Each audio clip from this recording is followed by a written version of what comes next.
Discuss transformation of C language code into application code.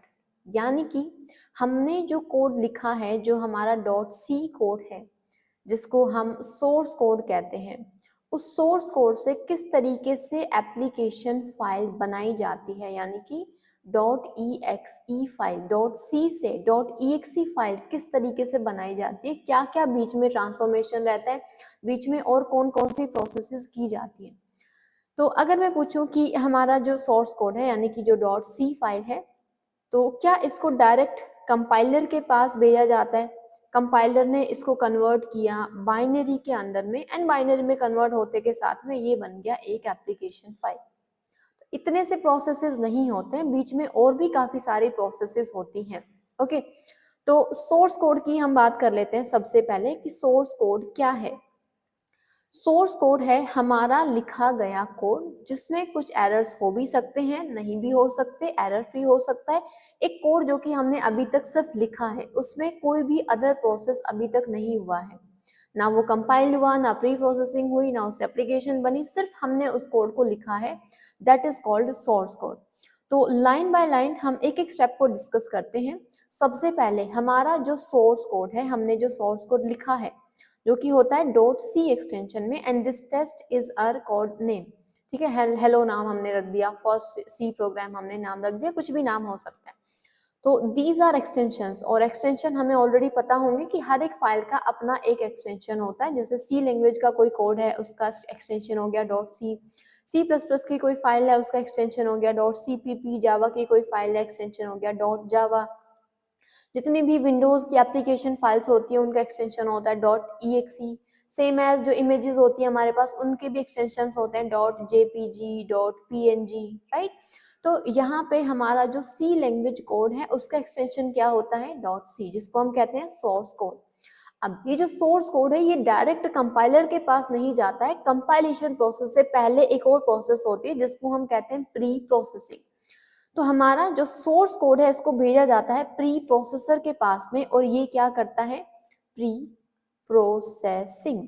Pre processing, तो pre processing के time पे क्या क्या चीजें की जाती हैं, कौन कौन से प्रोसेस किए जाते हैं, वो हम एक बार डिस्कस कर लेते हैं। तो वापस हम अपने सोर्स कोड पे जाते हैं, एंड प्री प्रोसेसिंग के टाइम पे सबसे नंबर फर्स्ट जितने भी प्री प्रोसेसर्स हैं, प्री प्रोसेसर्स, उन सबको इवैल्यूएट किया जाता है। नंबर सेकंड, जो भी कमेंट्स हैं उनको रिमूव किया जाता है। तो ये दो काम होते हैं। अब प्री प्रोसेसर क्या है, ये दिख रहा है आपको, हैश इंक्लूड, ये प्री प्रोसेसर है। प्री प्रोसेसर हमारे पास एक अलग से टॉपिक भी आएगा, जिसको हम डीपली डिस्कस कर रहे होंगे। बेसिकली प्री प्रोसेसर्स में 4 टाइप होते हैं प्री प्रोसेसर के, हैश इंक्लूड, कोई मैक्रो हो गया, ठीक है, काफी सारे होते हैं हमारे पास। तो ये जो हैश इंक्लूड अभी तक हमने यूज किया है, this is also a pre processor.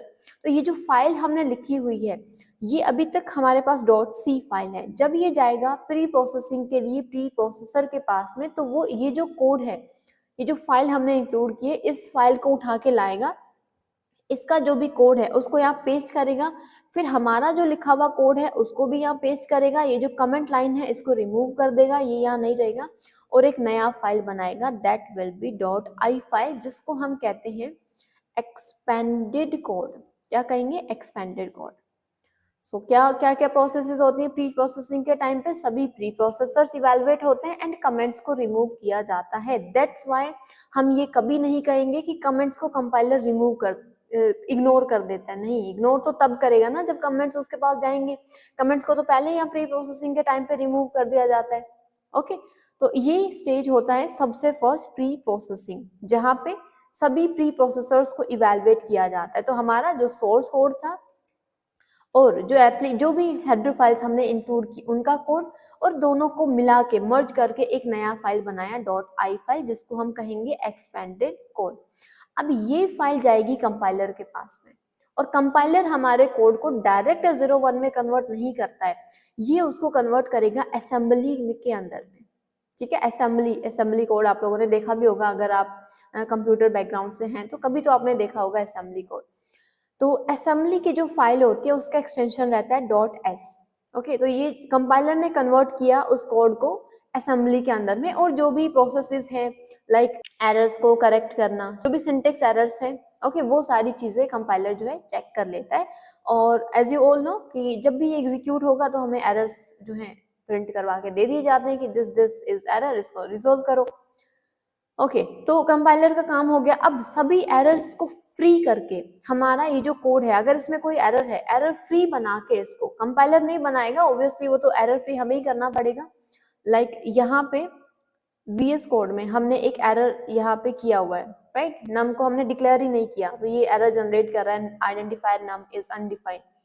तो हम जब तक इसको एरर फ्री नहीं बनाएंगे तब तक ये आगे प्रोसेस नहीं करेगा। सबसे पहले ये इसको एरर फ्री बनाएगा, तो मैसेज प्रिंट करवा देगा। अगर अभी के लिए हम इसको एग्जीक्यूट करवाते हैं तो ये एरर प्रिंट करवा रहा है, राइट, अनडिफाइंड है, अनडिक्लेयर है, इसको डिफाइन करो, first use in this function this. जैसे ही हम इसको डिक्लेयर कर देंगे एक नाम का वेरिएबल, एरर रिमूव हो गया। तो अब आगे ये प्रोसेसिंग करेगा, और आगे प्रोसेसिंग क्या करेगा कि ये हमारा जो असेंबली कोड है उसमें हमारे कोड को कन्वर्ट कर देगा। तो जो कोड इसके पास आया एक्सपेंडेड कोड, उसको इसने कन्वर्ट कर दिया असेंबली कोड के अंदर में। नाउ असेंबली को बाइनरी में कन्वर्ट करने के लिए कौन रेस्पॉन्सिबल होता है? असेंबलर, जो कि एक ट्रांसलेटर ही है। तो असेंबली के कोड को भेजा गया असेंबलर के पास में, जो कि इसको कन्वर्ट कर देगा ऑब्जेक्टिव कोड में। ऑब्जेक्टिव कह दो या फिर बाइनरी, ओके, एक ही बात है, यानी कि 0-1 में कंप्लीटली वो फाइल जो कि 0-1 के अंदर में लिखी हुई है। ओके, तो हमारा फाइनली जो कोड है वो 0-1 में कन्वर्ट हो चुका है। अब डायरेक्ट ऐसा नहीं कि 0-1 में कन्वर्ट हो गया, ठीक है, एप्लीकेशन फाइल बन गया, नहीं, एक और लास्ट प्रोसेस हमारे पास बचा। एप्लीकेशन फाइल बनाने के लिए रेस्पॉन्सिबल होता है लिंकर।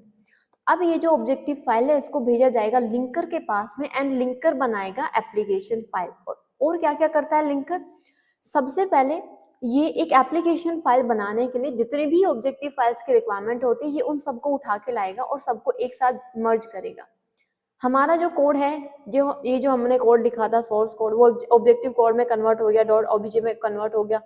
डायरेक्ट इसी से एप्लीकेशन फाइल नहीं बन जाएगा। एप्लीकेशन फाइल बनाने के लिए और भी ऑब्जेक्टिव फाइल्स की रिक्वायरमेंट होती है, तो लिंकर उन सभी ऑब्जेक्टिव फाइल्स को लेके आएगा जो कि सभी 0-1 की फॉर्म में है, क्योंकि ऑब्जेक्टिव बोल रहे हैं और जो .obj फॉर्मेट है उनका, .obj उनका एक्सटेंशन है, तो ऑब्वियसली 0-1 की फॉर्म में ही होंगी। तो सभी ऑब्जेक्टिव फाइल्स को लाता है, एक जगह मर्ज करता है, एंड सबसे ज्यादा मोस्ट इंपॉर्टेंट चीज कि ये इसका मेन पॉइंट बनाता है मेन फंक्शन को।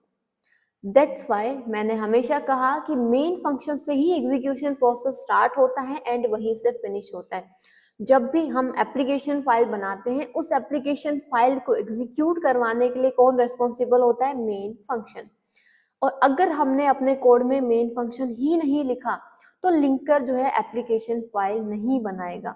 लिंकर एप्लीकेशन फाइल बनाने के लिए किसको ढूंढता है? मेन फंक्शन को। अगर हमने मेन फंक्शन लिखा है तो वो उसको मेन पॉइंट बना के एप्लीकेशन फाइल बना देगा। अगर हमने मेन फंक्शन ही नहीं लिखा, मेन फंक्शन ही छोड़ दिया हमने, बाकी सारे फंक्शंस लिखे हुए हैं जो भी हमें काम में लेने हैं, तो एप्लीकेशन फाइल नहीं बनेगी। वहीं पे कौन सा एरर जनरेट हो जाएगा?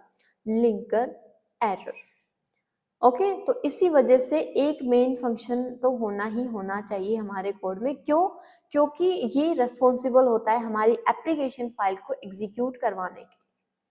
ओके, तो लिंकर था, लिंकर ने सभी ऑब्जेक्टिव फाइल्स को एक जगह मर्ज किया, मेन फंक्शन को मेन पॉइंट बना दिया। अब बना दिया इससे एप्लीकेशन फाइल जिसका एक्सटेंशन होता है .exe, एंड .exe एक्सटेंशन होता है विंडोज की एप्लीकेशन फाइल्स का, ये हमें ऑलरेडी पता होगा। नाउ एप्लीकेशन फाइल बन गया। एप्लीकेशन फाइल जो भी बना ये test.exe कहाँ जाकर स्टोर होगा? ऑब्वियसली सेकेंडरी मेमोरी में। एंड जरूरी नहीं कि हमेशा टेस्ट ही नाम हो, नहीं, जैसे हमारा ये जो कोड हमने लिखा हुआ है इसका नेम है हेलो, तो इसकी जो एप्लीकेशन फाइल बनेगी वो बनेगी hello.exe, ठीक है, नेम सेम रहता है, नेम से उसको कोई मतलब नहीं है। तो अब ये जो एप्लीकेशन फाइल बनी ये कहाँ जाके स्टोर रहती है? सेकेंडरी मेमोरी में, वही रहती है। जब हम इसको डबल क्लिक करके ओपन करेंगे तो ये प्राइमरी मेमोरी में इसको लोड किया जाएगा, यानी कि रैम के अंदर में, और इसको सेकेंडरी मेमोरी से उठा के प्राइमरी मेमोरी यानी कि रैम में लोड करने का काम किसका होता है? लोडर का, जो कि ऑपरेटिंग सिस्टम का ही पार्ट होता है। ओके, सो इस तरीके से हमारी एप्लीकेशन फाइल बन गई, डबल क्लिक करके हमने ओपन कर लिया, वो एग्जीक्यूट हो रही है। जैसे हमारा काम खत्म हो जाएगा उसको जो है रैम से डीएलोकेट कर दिया जाएगा। और कैसे कैसे किसको मेमोरी मिलता है, कब मेमोरी एलोकेट होता है, कब डीएलोकेट होता है, वो हम आगे जब मेमोरी रिप्रेजेंटेशन पढ़ेंगे तब हम डिस्कस कर रहे होंगे। ओके।